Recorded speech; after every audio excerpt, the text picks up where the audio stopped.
কবরের বিষয় শুনে সবচেয়ে বেশি কান্নাকাটি করতেন একজন সাহাবী, তার নাম উসমান আল গনি রাদিয়াল্লাহু আনহু।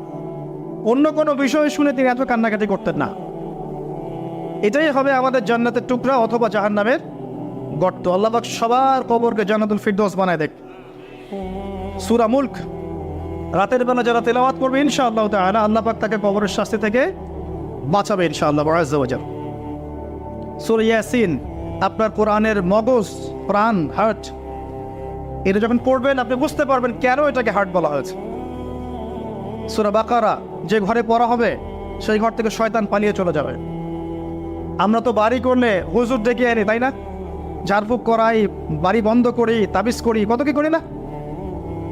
মাশাআল্লাহ, আসল কাজ করি না। একটা জায়গায় উঠেছেন, বাসায় উঠেছেন, নতুন বাসা, সূরা বাকারা তেলাওয়াত করেন। ব্যবসা স্টার্ট করেছেন, ওখানে সূরা বাকারা প্লে করেন বা তেলাওয়াত করেন। সূরা বাকারা যেখানে তেলাওয়াত হবে বরকত আসবে এবং সেখান থেকে শয়তান পালিয়ে যাবে ইনশাআল্লাহ তাআলা। অনেক ফজিলত আছে। সূরা কাফিরুন, ওই যে বললাম 1999 জন মানুষ জাহান্নামে যাচ্ছে, তাদের আমলনামায় কোন পাপটা কমন ছিল জানেন? তাদের আমলনামায় কোন পাপটা থাকতে পারে বেশি? শিরকের পাপ। কারণ কি জানেন? আমি বলছি, সূরা নিসার মধ্যে আল্লাহ পাক বলেছেন, ইন্নাল্লাহা লা ইয়াগফিরু আন ইউশরাকা বিহি ওয়া ইয়াগফিরু মা দুনা যালিকা লিমান ইয়াশা।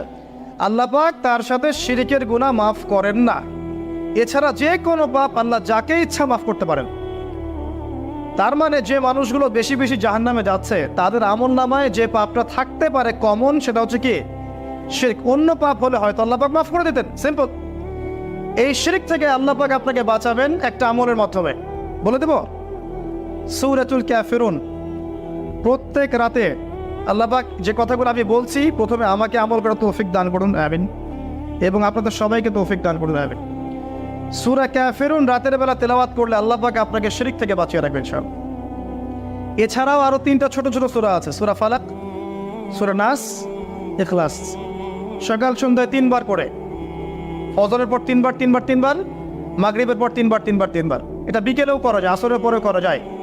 আর ঘুমানোর সময় 3-3-3 করে হাত দুটো একত্রিত করে ফু দিয়ে সারা গায়ে মাসাহ করে ঘুমাতে হয়। এটা করলে দৃশ্য অদৃশ্যের ক্ষতিগুলো আপনাকে স্পর্শ করবে না ইনশাআল্লাহ। মানুষ ঘুমালে শয়তান ঘাড়ে 3টা গিট দেয়, মনে আছে হাদিসটা? মনে আছে?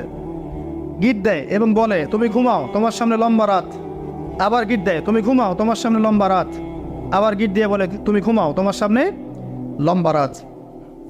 যদি আপনি 3 বার মাসাহ করেন ইনশাআল্লাহ তাআলা দেখবেন সকালে উঠতে আপনার সুবিধা হচ্ছে, এনার্জি পাচ্ছেন, আপনার মতো জড়তা কাজ করবে না। আরেকটা কথা বলতে চাই, সূরা কাহফ, এটা বলে আমি অন্য পয়েন্টে যাচ্ছি। আরেকটা সূরার কথা বলবো, সূরা কাহফ 18 নম্বর সূরা। এই সূরার প্রথম 10 আয়াত এবং শেষ 10টা আয়াত অবশ্যই মুখস্থ করবেন। ওয়াদা করেন আগামী রমাদান আসার আগেই করবেন। কি পাবেন?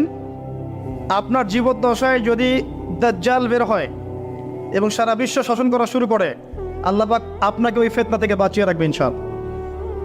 শুনেন, সারা বিশ্বে যত ফিতনা চলছে, পলিটিক্যাল ফাসাদ, ইকোনমিক ফাসাদ, কালচারাল ফাসাদ, এডুকেশনাল ফাসাদ, আপনার মুসলিমদের কিলিংস, রিবা, পর্নোগ্রাফি, জিনা, ব্যভিচার, অশ্লীলতা, ফেমিনিস্ট রেভলিউশন, মুসলিমদের অধঃপতন, মুসলিমদের বিভক্তি, যত সমস্যা চলছে সারা ওয়ার্ল্ডে, এই সবগুলো সমস্যা একত্রিত করলেও দাজ্জালের ফিতনার মতো বড় হবে না।